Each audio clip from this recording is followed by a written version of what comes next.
At Christmas, my sister shoved me down the stairs. My family laughed while I lay at the bottom with a broken wrist. My mom said, "You're always so dramatic." I didn't argue. I did this. 3 days later, they opened a letter and went speechless. My sister shoved me down the stairs on Christmas Day. Let's just start there. I hit the floor so hard I heard my wrist snap. Heard it before I felt it, which was almost a mercy. The pain came a second later, sharp and bright and blooming all the way up to my shoulder. I was lying at the bottom of the stairs, gasping, trying to sit up without screaming. And from above, I heard her laugh, then my mom's voice. "You're always so dramatic."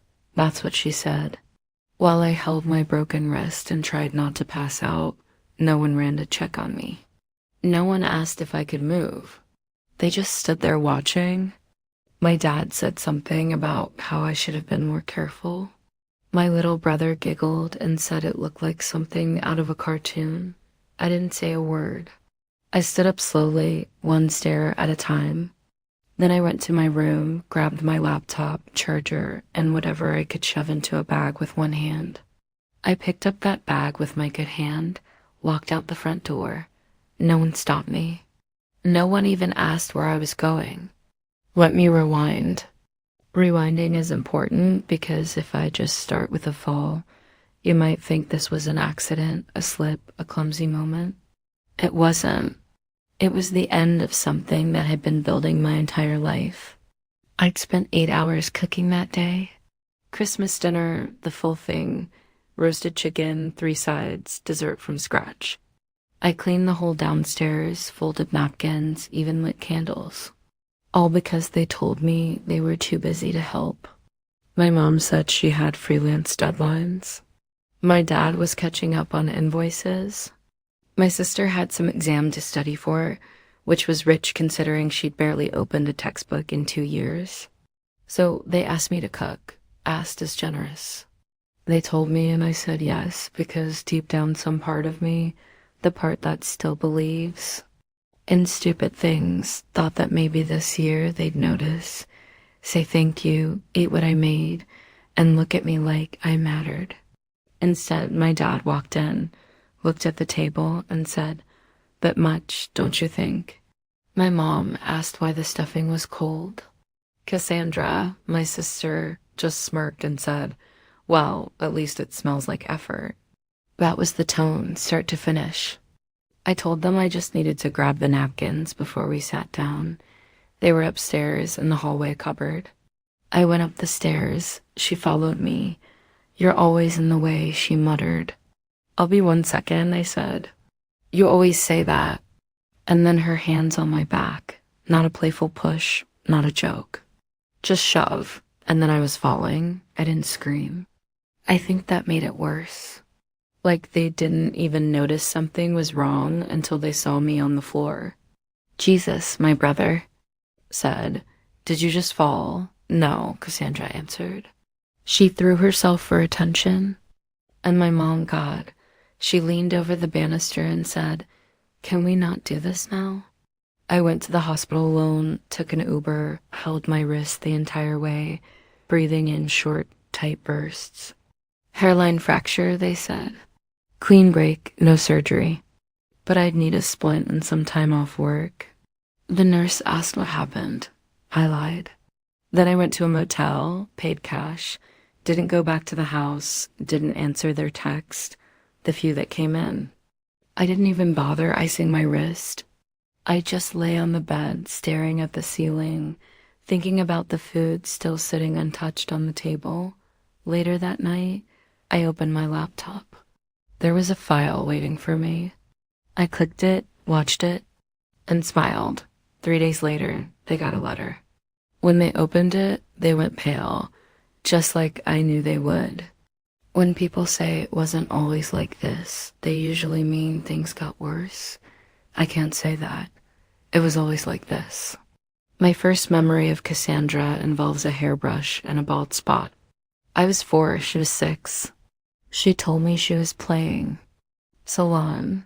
By the time my mom came in, The bathroom floor looked like a crime scene for dolls.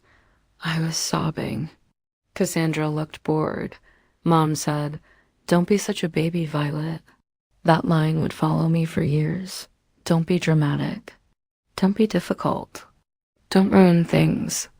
Cassandra could do anything, and I do mean anything, and she'd get a free pass. I once caught her hitting me with the heel of a shoe, a literal shoe.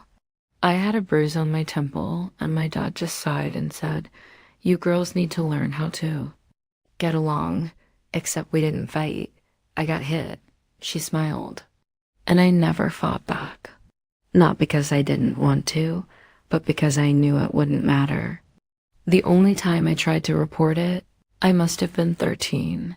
I told a teacher that my sister had left scratches all down my arm.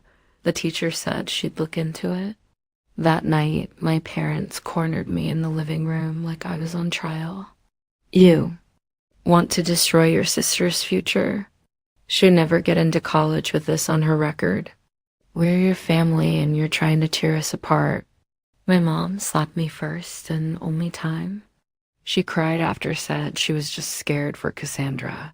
I believed her at the time. Later, I realized she was just scared that someone might start asking questions about them. After that, I stopped talking. Not that anyone ever really asked me anything. We lived in my grandmother's house. Technically, back when I was little, she still lived in it too. In the room off the hallway that always smelled like lavender and pencil shavings. She was the only one who ever stood up for me. When Cassandra shoved me once and I hit my chin on the table, my mom asked what I did to provoke her. Grandma said, "She's 10. Stop blaming her for being in the way." I love that room. She used to let me stay there when I was sick, and she'd make tea with honey and trace her fingers over the freckles on my arm and say they looked like constellations. She called me her North Star. I think she knew what was going on. She never said it outright, but she knew. When I was 14, they moved her to a care home. Medical reasons, they said she needs better care. I knew the truth. She was asking too many questions. She died 2 years later. I was 16. I remember the funeral mostly. For the cold, it rained sideways. Cassandra wore a dress so short it looked like a belt. My mom gave a eulogy that used the word legacy 5 times and didn't mention me once. Then came the reading of the will. We all sat in the lawyer's office like it was a game show. Mom and Dad whispering, Cassandra texting, me just trying to breathe. And then the lawyer read it. The house, everything, was placed in a trust, not to be sold, not to be split, held until Leo, my younger brother, turns 25. At that point, the house would be divided equally between all of us. Mom, Dad, Cassandra, Leo, and me. But there was a clause, a specific clause with my name on it. If at any point before Leo's 25th birthday, I could provide credible evidence of mistreatment, I would gain sole right to the property.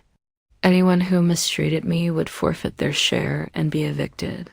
There was a pause in the room. Then Cassandra laughed. "Wow," she said. "She really went full Disney villain on that one." My dad chuckled. My mom said something about manipulative. Old women with favorites. I sat there frozen. She believed me. She'd actually believed me. It was the first time in my life I felt like someone saw what was happening and said enough. Of course, my family didn't take it seriously. For about a month afterward, things were weirdly nice. Cassandra stopped hitting me. My mom stopped snapping at me. My dad asked if I wanted to go grocery shopping. It was all very Stepford and very fake. It didn't last. By spring, they were back to normal. Snide comments, chores dumped on me, jokes at my expense over dinner. Cassandra slapped me in the hallway. Once, said I was on her way. My mom was right there. She said, "Girls, not today. Not stop. Not don't hit your sister. Just not today." I got my first job when I was 17. a cashier at a grocery store, 3 buses, 6 hours on my feet, minimum. Wage. My parents immediately started charging me rent. Since you're contributing now, my dad said, Cassandra didn't pay. Leo didn't have to, just me. I paid, but I also saved, not much. Not enough to get out, but enough to hide a little away each month, the way a squirrel hides food before winter. And I watched. I noticed how Cassandra always got nastier when no one else was around. I noticed how my mom only yelled at me when the doors were closed. I noticed how they always called me dramatic no matter what happened. So I bought a camera, motion triggered, linked to my laptop. I installed it above the stairs, then one in the kitchen, then the hallway. They didn't notice. I didn't know. What I do with the footage, I just wanted to have it. I wanted proof because deep down I knew one day something would happen again. That the next time I wouldn't be alone at the bottom of the stairs trying to convince myself it was all in my head. The file wasn't even named, just a timestamp, but I knew what it was. I sat on the edge of the motel bed, still wearing the same jeans from Christmas Eve, one sock missing, wrist throbbing, and clicked it. No ceremony, no popcorn, just the cheap glow of a lamp, the smell of old carpet, and a lump in my throat the size of a fist. There was the upstairs hallway, frozen on screen. Me halfway up the stairs, heading for the linen cupboard like an idiot, still trying to be helpful. Cassandra followed, close, too close. You could see the look on her face, bored, impatient, already annoyed that I existed. She muttered something I couldn't make out, then rolled her eyes like I just told her I was breathing again. Then came the shove. It wasn't dramatic, that's what got me. It wasn't cinematic or exaggerated. Just 2 hands, deliberate, steady, pushing me in the back while I was off balance. I watched myself fall. The way my arms flailed, the way my foot slipped. I hit the stairs like a rag doll. Elbows, hip, shoulder, thudding down one step at a time. And then I saw my own body lying there, not moving, one wrist bent at the wrong angle. A plate smashed at the base of the stairs like a bad omen. Then came the sound. Jesus, Leo said. Did you just fall? No, Cassandra snapped. She threw herself for attention. And my mom's voice. God. It cut right through the air, flat and cold as steel. Can we not do this now? That's when I paused the video and just sat there staring at my own body on the screen, feeling absolutely nothing and everything. It wasn't even the shove or the fall. It was the fact that nobody flinched. Nobody asked if I was okay. I watched it again, slower. This time, my mom on her phone, my dad smirking, my brother snorting. This was normal for them. That's what gutted me. Not the violence, but how routine it was. The only difference was this time I had proof. The next morning, I checked out of the motel and took an Uber to Erin's. I hadn't seen her in months. Erin used to live 2 doors down from us back when we were kids. She moved out as soon as she turned 18 and never looked back. Smart girl. She opened the door with a fuzzy blanket wrapped around her shoulders and a spoon in her mouth. Huh? She blinked. Are you okay? I told her I just needed a place to crash. For a bit. She didn't ask questions, just opened the door wider and said, I've got waffles. The toaster kind, not the good kind. I smiled for the first time in days. By noon, I was sitting in the waiting area of the EVE, signing forms with my left hand while my right stayed stiff and throbbing in a splint. I got a copy of my injury report, no questions asked. By 2:00 p.m., I was standing in front of the police. Stationed with my hoodie up and a thumb drive in my jacket pocket, I almost didn't go in. I almost told myself this was too much. Then I thought about my mom calling me dramatic while I was lying on the floor, so I stepped inside. The officer at the desk looked like he wanted to be anywhere else. I gave him my name, my ID, the medical report, the footage. He watched it once, then gave me a case number and told me someone would be in touch. I don't know if he cared. I don't think that's the point. What mattered was the paper trail that something had been filed that they wouldn't be able to say. Nothing happened. The next day, I called Alan Fisher, civil lawyer. Expensive, but not impossible. I had savings, nothing fancy, just enough I'd squirreled away from shifts at the diner that my parents didn't know about. Money they thought I'd spent on clothes or junk food. Funny how useful that secret cash turned out to be. Alan met me in a glassy little office downtown.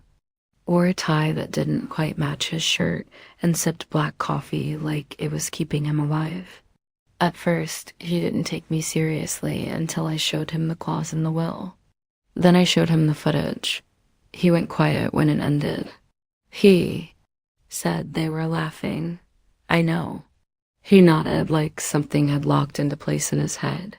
The audio may be an issue legally, he said, but the video's clean. Clear intention, neglect, possibly malicious endangerment. If the trust language is strong, you've got something. He read the will again, then said, "Let's send them a letter." They got it the next morning. I know because my phone exploded. 23 missed calls, 5 voicemails, 12 texts from my mother. This is ridiculous. We didn't do anything wrong. From my dad. We're family. This isn't how family solves problems. From Cassandra. You wanted this. You set me up. Who even puts a camera in their own house? And my favorite from my brother. You made Mom cry. You're so selfish. I turned my phone off. Alan called later that afternoon. They've hired a lawyer, he said.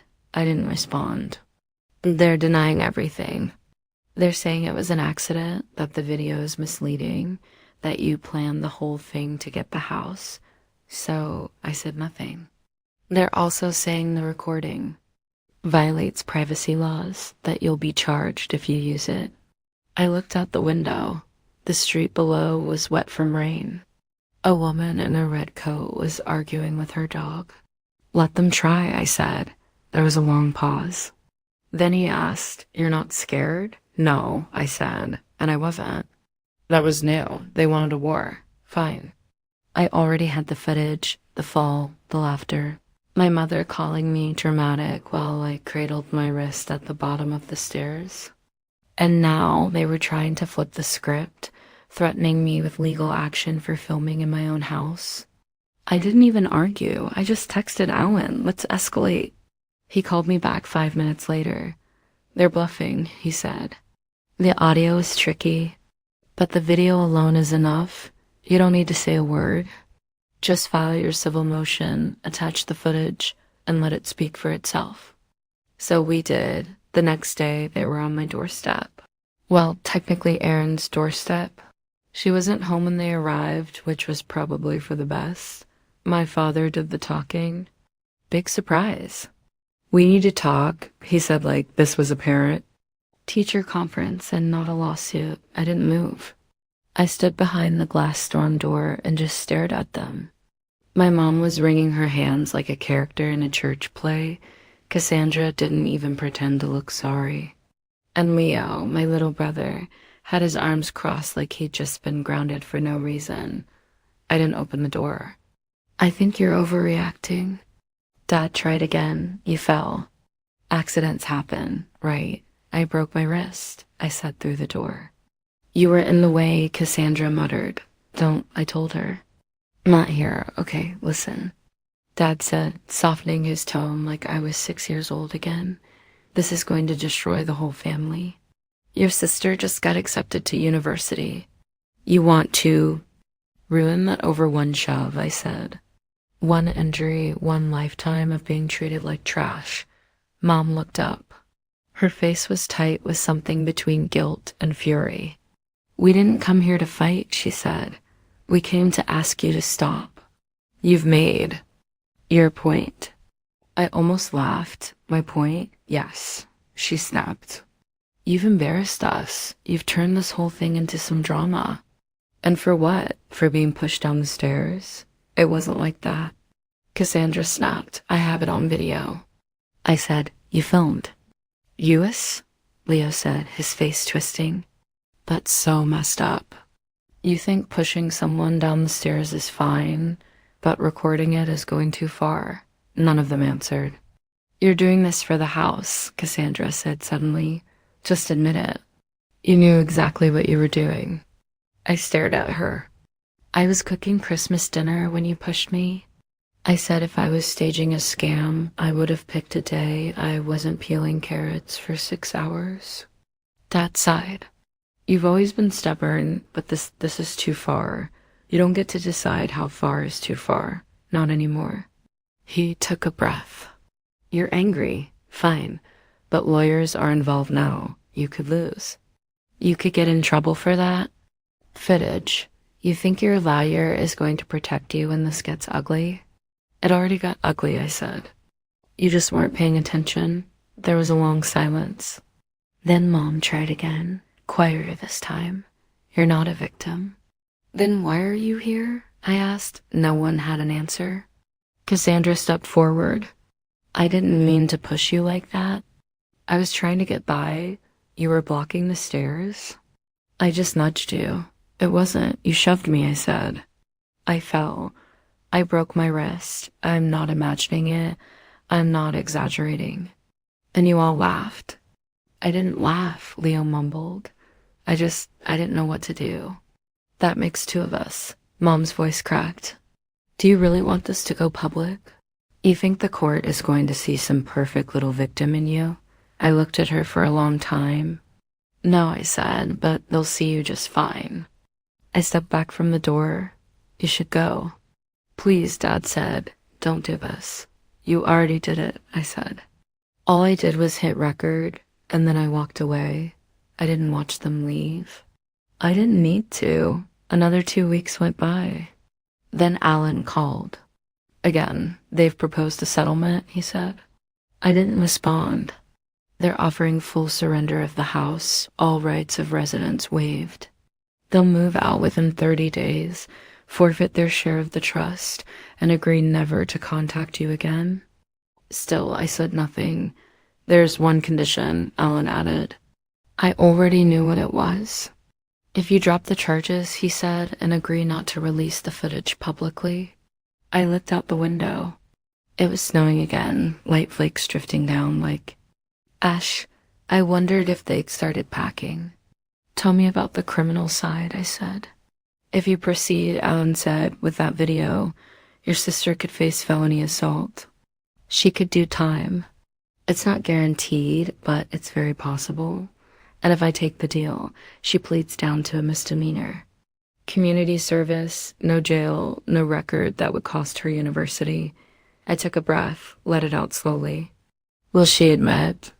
Guilt? Yes, he said. It's in the paperwork. She admits she pushed you. It'll be sealed, but it'll exist. And the house becomes yours fully. I closed my eyes. This was it, a moment. The thing they never thought would happen. The day someone stood up to them and they couldn't wrangle out with charm or gaslighting or crocodile tears. They wanted forgiveness without consequences. But I'd lived in consequences my entire life.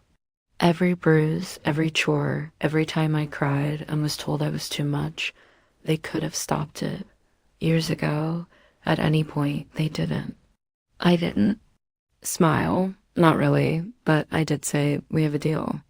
Cassandra got 60 hours of community service, no jail, no record. She'd still get her degree, probably. She'd still have a life. They handed over the house, signed it, moved out, gone. They even paid Alan's fee through gritted teeth and an emailed receipt. Me, I moved in. I scrubbed the walls, replaced the curtains, donated the dishes. I found a job closer to home, took my time healing, bought one of those tiny Christmas trees and put it by the window just for me. Okay, not for Christmas. It was March, but it felt like a new beginning. Erin came over that night with wine and something from the bakery. Does it feel weird? She asked. Living here? I thought about it. It feels quiet, I said in a good way. She nodded. So what happens now? I shrugged. I make dinner, watch. Something stupid, maybe learn to breathe again. We raised our glasses to freedom, she said. I didn't say anything, just raised mine. And this time, no one laughed.